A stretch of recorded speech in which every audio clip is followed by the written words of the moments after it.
बिस्मिल्लाहिर्रहमानिर्रहीम।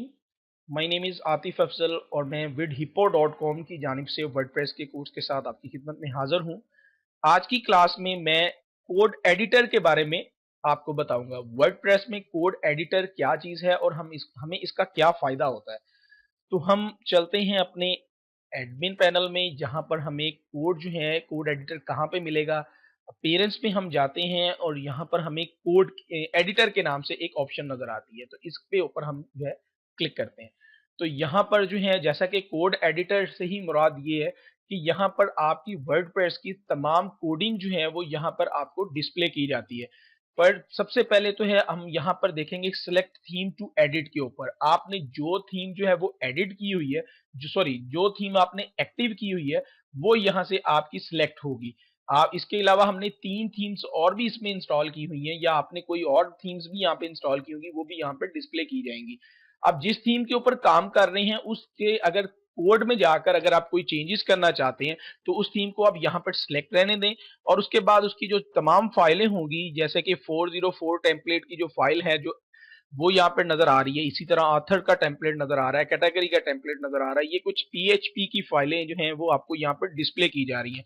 अगर आपको पीएचपी आती है तो आप मैनुअली जो है वो यहाँ पर आकर कुछ भी चेंजेस कर सकते हैं। हेडर में आकर कुछ चेंज करना चाहें, फुटर में जाकर कुछ चेंज करना चाहें, जैसे कि मैंने पिछली क्लासेस में आपको बताया हेडर क्या होता है, फुटर क्या होता है, लेआउट मैंने कंप्लीट आपको बताया था कि लेआउट क्या होता है वर्डप्रेस में। उसके बाद जो है वो हम यहाँ पर देखते हैं, थीम्स इन्फो का पेज है यहाँ पर, और भी सर्च रिजल्ट का पेज है। उसमें अगर आप कोई चेंजेस करना चाहें वो भी आप यहाँ पर कर सकते हैं।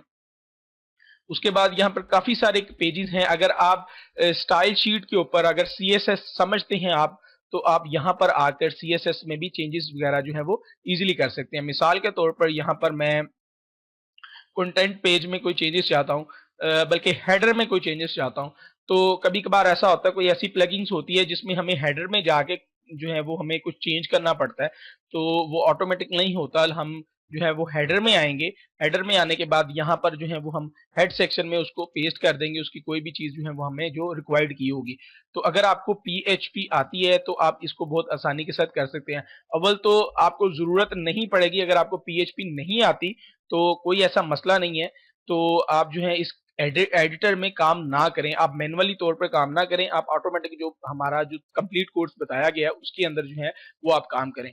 और अगर आपको पीएचपी आती है देन आप यहाँ पर आके कोई भी चेंजेस कर सकते हैं, ठीक है। और अगर आप पीएचपी सीखना चाहते हैं तो आप हमारी vidhippo.com के शॉप पे जाकर पीएचपी का कोर्स भी परचेज कर सकते हैं। तो ये आपके लिए भी ऑफर है अगर आप पीएचपी सीखना चाहते हैं। तो ये एक ऑप्शनल है एडिटर कि आप इसको यूज करना चाहें आप यूज कर सकते हैं, अगर आप प्रोफेशनल पीएचपी का काम जानते हैं। प्रोफेशनल पीएचपी सीखने के लिए आपको vidhippo.com पर जाकर पीएचपी सीखने की भी डीवीडी मिल जाएगी। तो ये था एडिटर। तो क्योंकि हम कंप्लीट चीज बता रहे हैं तो इस वजह से मैंने सोचा कि भाई इसके बारे में भी आपको बता दिया जाए, क्योंकि कुछ ऐसे दोस्त भी हैं जिनको पीएचपी आती है और वो हमारे इस कोर्स को परचेज कर यहाँ से आकर भी चेंजेस कर सकते हैं।